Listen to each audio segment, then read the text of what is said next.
Is there anything new I could take for giant cell arteritis? Hi, I'm Dr. Megan, the prednisone pharmacist, and that's what one of my viewers wrote in as a question. And so I'm going to share some research and great news that I learned this last weekend at Harvard Medical School. I got to attend an elite event surrounded by rheumatologists and researchers who publish all about giant cell arteritis, polymyalgia rheumatica, and other vasculitis conditions that I never learned about in pharmacy school. So it was so refreshing to be able to finally learn about these conditions that people have to take prednisone for such a long time.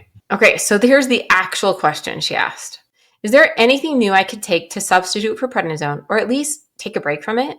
I have giant cell arteritis. GCA is what I'm going to call it from now on. And I was told that if I didn't take prednisone, I could go blind quickly. But is there anything new that doctors have discovered to help me take a break from prednisone without risking my eyesight? Well, let's dive into this topic together. First, I want to acknowledge how hard this must be. Giant cell arteritis is an inflammatory condition that makes you feel horrible, and you're left with this horrible decision. Do I take prednisone and maybe it'll help me prevent eyesight loss, or do I not do prednisone and not have side effects, but maybe I'm going to go blind?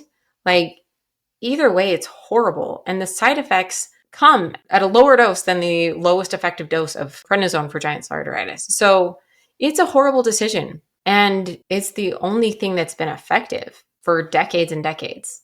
Until recently, a drug was FDA approved for GCA. And I actually got to listen to the top researchers of the studies published about this drug. And the drug is called Actemra, or tocilizumab. And it's FDA approved. It allows for lower doses of prednisone, and it's given as an injection. You can either inject it yourself subcutaneously every week, or you can go about once a month to your doctor's office and have it injected via IV and to your arm, for example. This is great progress. They also shared some research that's upcoming about things like drugs called Rinvoq or Cosentyx that might help.